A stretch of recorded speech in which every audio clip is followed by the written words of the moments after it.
Hello കൂട്ടുകാരെ, ഇന്ന് നമ്മൾ എന്താ പറയുക, ഏറ്റവും മുന്നേ ഇപ്പം മത്തി റെഡിയാക്കിക്കൊണ്ടിരിക്കുകയാണ് കേട്ടോ.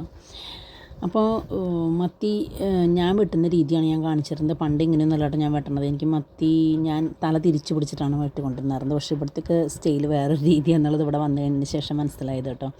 അപ്പോൾ ആദ്യം ഞാനിവിടെ മീൻ വെട്ടാനായിട്ട് മത്തിയെന്നൊന്നല്ല ഞങ്ങളുടെ നാട്ടിൽ പറഞ്ഞത്, ഞങ്ങളുടെ നാട്ടിൽ ചാള എന്നാണ് പറയണത്.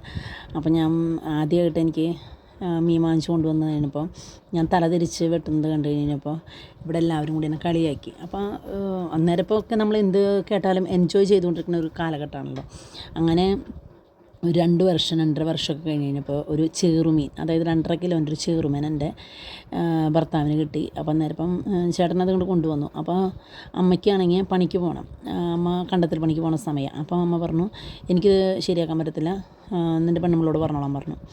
അങ്ങനെ അമ്മ 2.5 കിലോൻ്റെ മീനും ഒരു 9 മാസമായ ഒരു കൊച്ചും ഞാനും കൂടിയിട്ട് സ്ട്രഗിൾ ചെയ്തുകൊണ്ടിരിക്കുന്ന സമയമാണ്. എനിക്ക് ഈ മീനിൻ്റെ തല കണ്ടിട്ട് തന്നെ പേടിയായി, കാരണം വലിയൊരു മീനാണ് കേട്ടോ. അപ്പോൾ അത് എനിക്കറിയത്തില്ല, ചെയ്യാനായിട്ട് അറിയത്തില്ല. അപ്പം ഞാൻ അപ്പുറത്തെ വീട്ടിലെ അമ്മയോട് പോയി ചോദിച്ചു. അപ്പോൾ ആ അമ്മ എനിക്കത് പറഞ്ഞു തന്നു കേട്ടോ.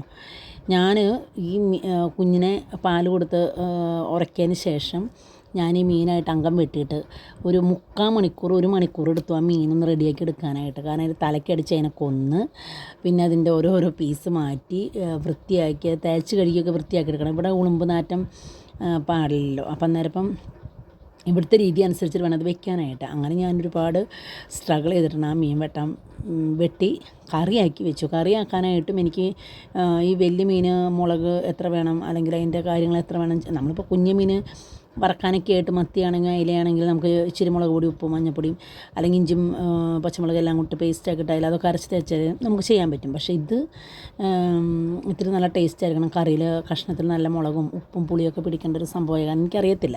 അങ്ങനെ ഞാൻ അപ്പുറത്തെ വീട്ടിലെ വേറൊരു ചേച്ചീനെ പോയി കണ്ടു. ആ ചേച്ചി എനിക്ക് അതിൻ്റെ രീതിയൊക്കെ പറഞ്ഞു തന്നു കേട്ടോ. പക്ഷേ എൻ്റെ ജീവിതത്തിൽ ഞാൻ വെച്ച മീൻകറികളിൽ ഏറ്റവും സൂപ്പർ മീൻകറി അതായിരുന്നു. കാരണം ഞാൻ ഒരുപാട് പ്രാർത്ഥിച്ചു. ഞാനത് കഴിഞ്ഞ് തിരിച്ചു വന്നു കഴിഞ്ഞപ്പോൾ എനിക്ക് ഒരുപാട് കരച്ചിലാണ് വന്നത്.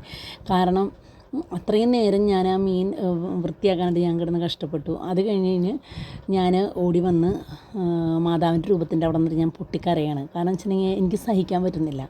കാരണം നമ്മൾ ഒരു വലിയൊരു ചലഞ്ചാണ് ഏറ്റെടുത്തത് കേട്ടോ. പക്ഷെ ആ കറി വെച്ച് കഴിഞ്ഞിട്ട് ഞാൻ അപ്പുറത്തെ വീട്ടിലെ അമ്മേനെ കൊണ്ടുപോയി കാണിച്ചു കഴിഞ്ഞപ്പോൾ അമ്മ നല്ല സൂപ്പറായിട്ടുണ്ട് മോളെ എന്ന് പറഞ്ഞു. എനിക്കത് കേട്ട് കഴിഞ്ഞപ്പോൾ എൻ്റെ ജീവിതത്തിൽ ഇത്രയും ത്രില്ലടിച്ചൊരു ദിവസം എൻ്റെ ജീവിതത്തിൽ ഉണ്ടായിട്ടുണ്ടെന്ന് പോലും എനിക്കറിയില്ല.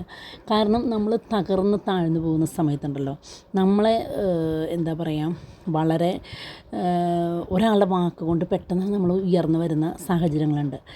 ആ ഒരു സാഹചര്യമാണ് അന്ന് എൻ്റെ ജീവിതത്തിൽ എനിക്ക് കിട്ടിയത്. അത് എനിക്കൊരു പവർഫുള്ളായിരുന്നു.